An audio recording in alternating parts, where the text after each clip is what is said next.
আসসালামু আলাইকুম। প্রিয় বন্ধুরা, সবাই কেমন আছো? আশা করি সবাই অনেক ভালো আছো। আমিও তোমাদের দোয়ায় আর আল্লাহর রহমতে অনেক ভালো আছি। আজকে আবার চলে এসেছি তোমাদের সাথে আরেকটা ভিডিও শেয়ার করার জন্য।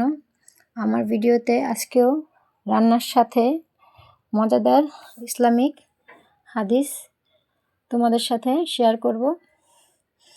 যারা যারা আমার ভিডিওটা এখনও সাবস্ক্রাইব করোনি তারা প্লিজ সাবস্ক্রাইব করে দিও এবং লাইক কমেন্ট শেয়ার করে দিও। আর যারা যারা করে দিয়েছো তাদেরকে অসংখ্য ধন্যবাদ। বন্ধুরা,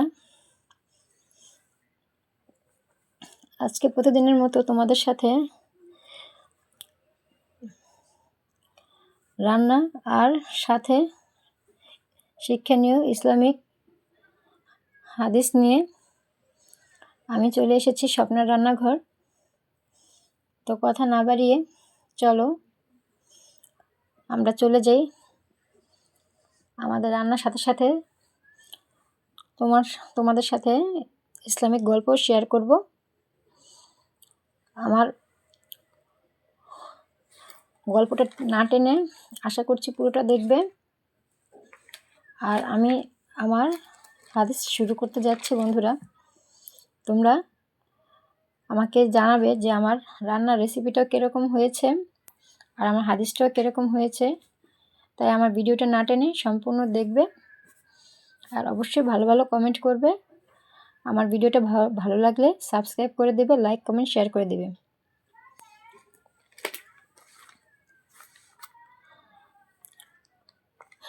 রাসূলুল্লাহ সাল্লাল্লাহু আলাইহি ওয়াসাল্লাম বলেছেন, নিশ্চয়ই সকল কাজ নিয়তের উপরে নির্ভরশীল, আর প্রত্যেক ব্যক্তি তাই পাবে যার সে নিয়ত করেছে।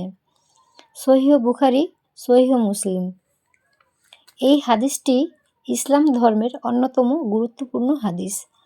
অনেক আলেম বলেন ইসলাম ধর্মের মূল ভিত্তির একটি হলো এই হাদিস।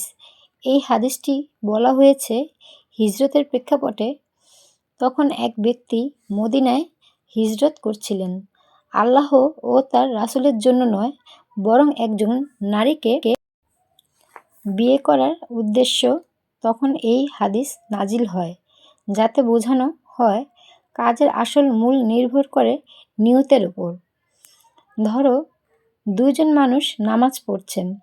একজন নামাজ পড়ছে শুধু মানুষকে যেন তাকে ভালো বলে এই জন্য। আরেকজন নামাজ পড়ছে একমাত্র আল্লাহর সন্তুষ্টির জন্য। দেখতে কাজ একই, কিন্তু আল্লাহর কাছে মূল্য এক নয়। কারণ আল্লাহ তোমাদের চেহারা বা বাহ্যিক কাজ দেখেন না, তিনি দেখেন অন্তর, কারণ তিনি অন্তর্যামী। একজন নারী যদি আল্লাহর সন্তুষ্টি লাভের জন্য 5 ওয়াক্ত নামাজ পড়ে, তাহলে আল্লাহ তাআলা তা বুঝতে পারে যে সে তার সন্তুষ্টি অর্জন করার জন্যই নামাজটা আদায় করছে। তখন আল্লাহ এমনি খুশি হয়ে যায়। বন্ধুরা, তাই আসো আমরা এই মাহে রমজানে 5 ওয়াক্ত নামাজ পড়ব, বেশি কোরআন শরীফ পড়ব আর আল্লাহর সন্তুষ্টি অর্জন করব। একজন গরিব মানুষ প্রতিদিন কাজ করে, তার পরিবারকে খাওয়ায়। সে যদি নিয়ত করে আমি হালাল উপায়ে উপার্জন করছি, আল্লাহর সন্তুষ্টির জন্য পরিবারকে দেখাশোনা করছি, তাহলে তার একই কাজ ইবাদত হয়ে যায়। কি সুন্দর আমাদের এই ইসলাম! রাসূলুল্লাহ সাল্লাল্লাহু আলাইহি ওয়াসাল্লাম বলেছেন, আল্লাহ তোমাদের চেহারা বা সম্পদের দিকে তাকান না, বরং তিনি তোমাদের অন্তর ও আমলের দিকে তাকান। সহিহ মুসলিম। তো বন্ধুরা, আমাদের কি করণীয়? আমরা এই হাদিস থেকে কি শিখতে পেলাম? বন্ধুরা, আমাদের করণীয় হচ্ছে প্রতিটি কাজের আগে মনে মনে বলবো, হে আল্লাহ, এই কাজটি তোমার সন্তুষ্টির জন্য করছি। লোক দেখানো ইবাদতের থেকে বাঁচব, নিজের অন্তরকে পরিষ্কার রাখব, ছোট কাজকেও বড় মনে করব যদি নিয়ত ভালো হয়। আর সব সময় বন্ধুরা, আমরা হালাল পথে উপার্জন করার চেষ্টা করব। কারণ আমি যেই পথে উপার্জন করি আমার পরিবারের জন্যই করছি। আর সবসময় আমার পরিবারকে আমি হালাল পথে উপার্জন করে খাওয়ানোর চেষ্টা করব। আমরা যদি হালাল পথে না ইনকাম করি তাহলে আল্লাহ তাআলা কখনো সে ইনকামে বরকত দিবেন না। আমাদের মহান আল্লাহ তাআলা যদি বরকত দেয়, তুমি ছোট কাজ করেও তোমার পরিবারকে খাওয়াতে পারবে, ভরণ পোষণ করতে পারবে। আর আল্লাহর বরকতের উপরে আর কোনো কিছুই হয় না।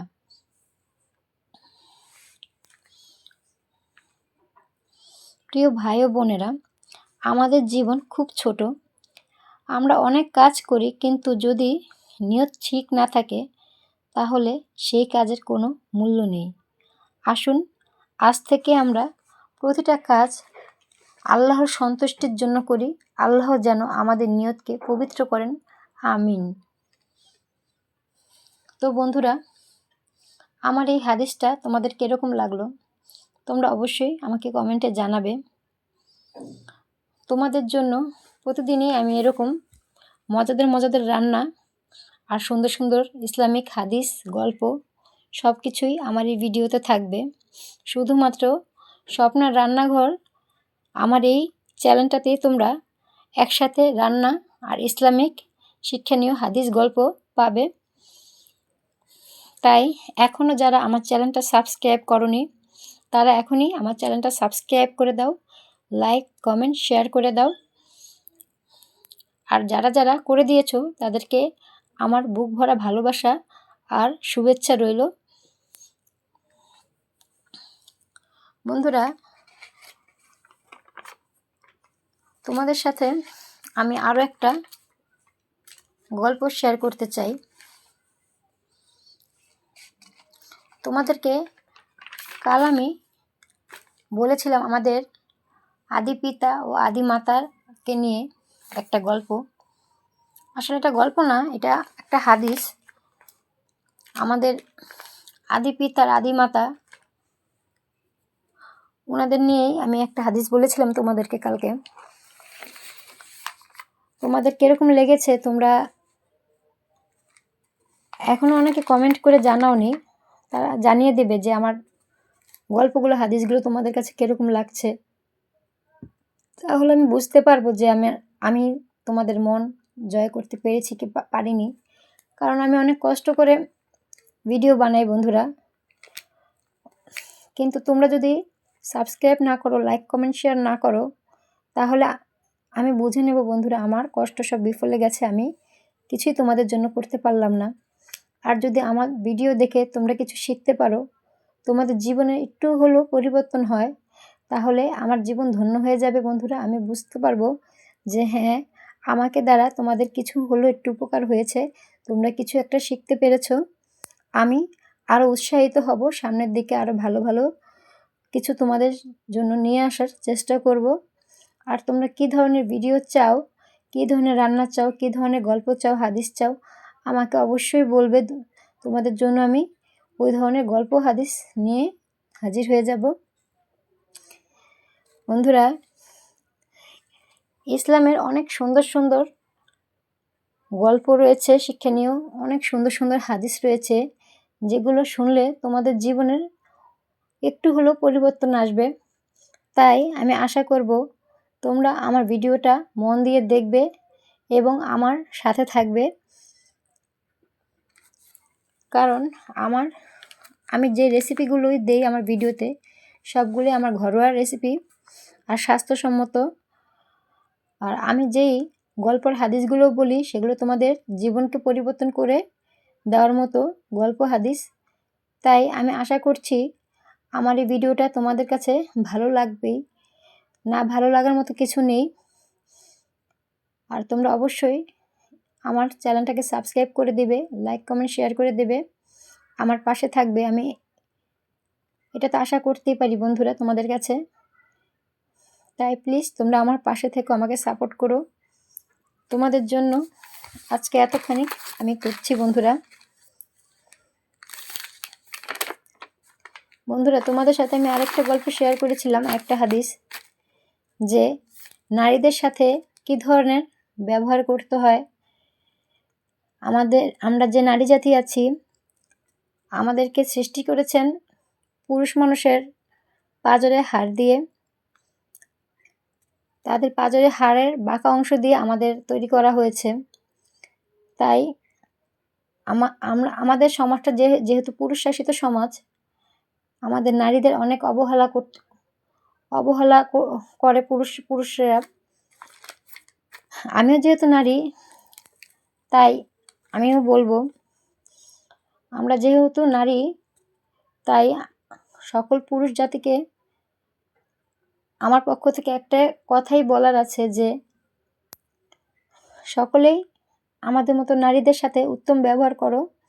নিশ্চয়ই নারী সৃষ্টি হয়েছে পুরুষের হাড় থেকে, আর পাঁজরের হাড়ের সবচেয়ে বাঁকা অংশ হলো তার উপরের দিকে। তুমি যদি সেটাকে সোজা করতে চাও তবে তা ভেঙে যাবে, আর যদি ছেড়ে দাও তবে তা বাঁকাই থাকবে। সুতরাং নারীদের সাথে উত্তম ব্যবহার করো। সহিহ বুখারী ও সহিহ মুসলিম। এই হাদিসে বোঝানো হয়েছে আল্লাহ তাআলা হাওয়া আলাইহিস সালামকে আদম আলাইহিস সালামের পাঁজরের হাড় থেকে সৃষ্টি করেছেন। তাই নারী পুরুষ একে অপরের পরিপূরক। তাই একটা সংসার কখনো নারীর গুণেই সুখের হয় না, একটা পুরুষেরও গুণ থাকা লাগে। নারী পুরুষ উভয়ের মধ্যেই ভালোবাসা মাধ্যমে একটা সংসার সুখের হয়। তাই আমরাও পুরুষ আমাদের স্বামীদের আমরা সম্মান করব, আর স্বামীদেরও দায়িত্ব যে তার স্ত্রীকে সম্পূর্ণ অধিকার দেওয়া আর ভালোবাসা দিয়ে সম্মান দিয়ে রাখা। যেহেতু আমিও একজন নারী, আমিও এটা আমার স্বামীর থেকে আশা করি, আর তোমরাও অবশ্য তোমাদের স্বামীর থেকে আশা করো। তাই কখনো ঘরের স্ত্রীকে অপমান অপদস্থ করা যাবে না। বাবা মার জায়গায় রাখতে হবে, আর স্ত্রীকে স্ত্রীর জায়গায় রাখতে হবে।